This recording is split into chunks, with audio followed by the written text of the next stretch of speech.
کئی دفعہ وقت گزر جاتا ہے، لہجہ نہیں بھولتا، لہجہ یاد رہتا ہے۔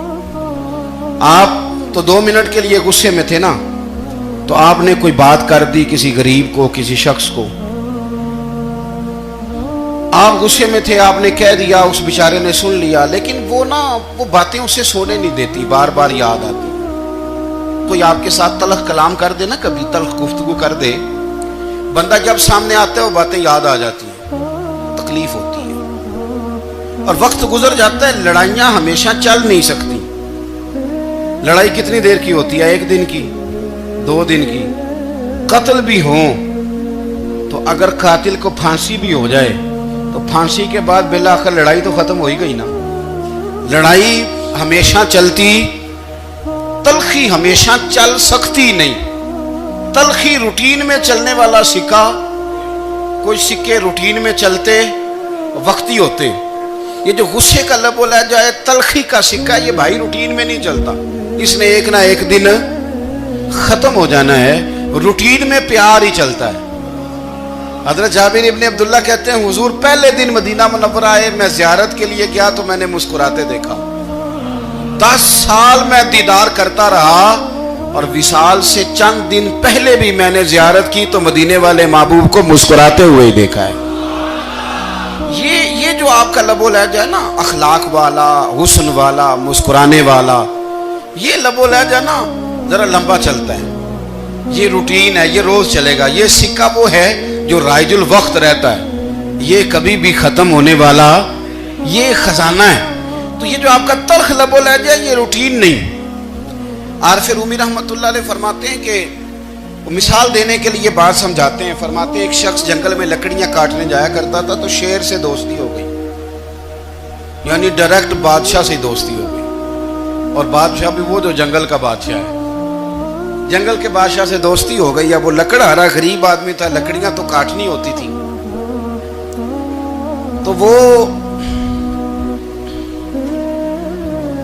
جنگل کا بادشاہ اعلان کر دیتا جانوروں کو کہ میرا دوست آیا، ایک تو کوئی تنگ نہ کرے، اور دوسرا یہ کہ سب لوگ مل کے اس کے ساتھ تعاون کریں۔ کبھی کوئی جانور لکڑیاں اکٹھی کراتا، کبھی کوئی اپنی پشت پہ گدھا، بیل، گھوڑا، خچر رکھ کے وہ لکڑیاں باہر چھوڑنے آتا۔ تو اب اس کی بڑی دھوم مچ گئی جنگل کے اندر، لکڑہارا مزدور تھا، وہ بادشاہ سے دوستی کر کے بادشاہ ہی بن گیا۔ وہ گھر آ کے نا بیوی کو اکثر بتاتا کہ میرا ایک دوست ہے، میں جاتا ہوں تو ساری پہلے ہی مخلوق کھڑی ہوتی ہے میرے استقبال کے لیے۔ دوستی جو بڑے سے ہو گئی ہے۔ بنا ہے شاہ کا مصاحب تو پھر ہے اتراتا، وگرنہ شہر میں غالب کی آبرو کیا ہے۔ ہم نے تو پوچھتا ہی کوئی نہیں، یہ تو بنا ہے شاہ کا مصاحب تو پھر ہے اتراتا، وگرنہ شہر میں غالب کی آبرو کیا ہے۔ تو وہ لوگوں کو بتاتا، بیوی کو بھی بتاتا دوست ہے، تو بیوی کہنے لگی اتنی تو تعریفیں کرتا، یہ نہیں بتایا کہ وہ جنگل کا شیر ہے، پر میرا دوست بتا دیا۔ بیوی کہنے لگ گئی کہ تو اتنا جو اس کا ذکر کرتا ہے تو کسی دن بلا نا، بلا کسی دن تاکہ اس کی دعوت کریں۔ اب اس نے پھر نہ اس کو پردے میں رکھا، کیا کہتے ہیں آج کل، سرپرائز دینا ہے، مگر سرپرائز دینا ہے جی، پردے میں رکھا کہ وہ شیر ہے۔ تو وہ بلا لیا گھر۔ اب اس کے لیے کچا گوشت، ظاہر ہے شیر نے کچا گوشت کھانا تھا۔